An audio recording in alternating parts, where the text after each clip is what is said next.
बिस्मिल्लाहिर्रहमानिर्रहीम। इस लड़के ने कुछ साल पहले एक माँ बेटी को अमेरिका के एक स्टेट फ्लोरिडा में गाड़ी तले कुचलकर मार डाला था।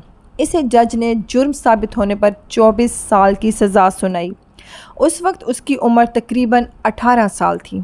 ये अपने बाप की दी हुई मस्टैंग 100 मील फी घंटा से ज़्यादा की रफ्तार से चला रहा था। जब इसने माँ बेटी को कुचल डाला था तब इसको ये सज़ा सुनाई गई थी, तो इसकी आंखें फटी की फटी रह गईं। वो मंज़र बहुत ज़्यादा वायरल हुआ।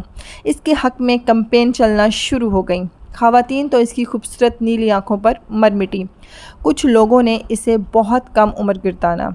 मुतालबा ये था कि इसे सज़ा ना सुनाई जाए।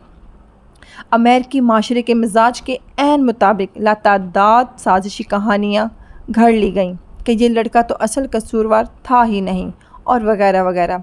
इसके हक़ में चलने वाली कैंपेन इस कदर ज़ोरदार थी कि एक दफ़ा दुनिया हैरान रह गई कि स्पीड लिमिट से दुगनी रफ्तार पर जाती हुई किसी को कुचल देने वाले शख्स के लिए ऐसी हमदर्दी।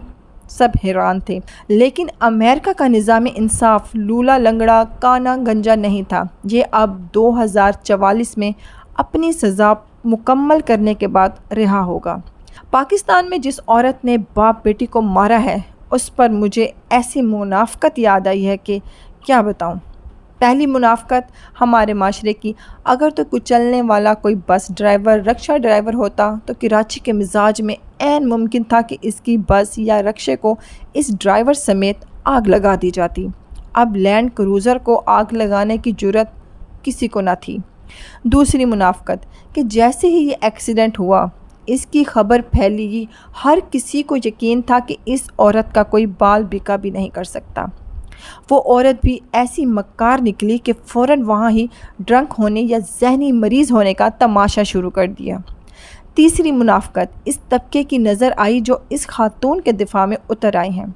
ये एलीट तबका ही है जो ख़वातीन, मज़दूर, गरीब के हकूक़ पर किसी अमेरिकन स्पॉन्सर्ड कॉन्फ्रेंस में बड़े तमतराक तरीके से शिरकत फरमाता है। चौथी मुनाफ़कत, अब हम अदालती निज़ाम की देखेंगे कि इस औरत पर तेज़ रफ्तारी, शराब पीकर गाड़ी चलाने तक का मुकदमा दर्ज ना होगा और सब कुछ किसी करप्ट के नीचे धकेल दिया जाएगा। पांचवी मुनाफ़कत हम सब दिखाएंगे और ऐसी ही किसी अगले सहाने का इंतज़ार करेंगे और इस पर 2-2 सतरें लिखकर या लाइक, रिपोस्ट, रिएक्शन देकर खामोश हो जाएंगे और ये सिलसिला ऐसे ही चलता रहेगा। हम हमेशा एक नए सानही का इंतज़ार करेंगे, क्योंकि निज़ाम तो न कभी बदला है न कभी बदलेगा और ये निज़ाम ऐसे ही चलता रहेगा। अल्लाह ताला हमारा और हमारे इस मुल्क का हामी और नासिर हो। मुझे दे इजाज़त, अपनी नेक्स्ट वीडियो तक। अल्लाह हाफिज़।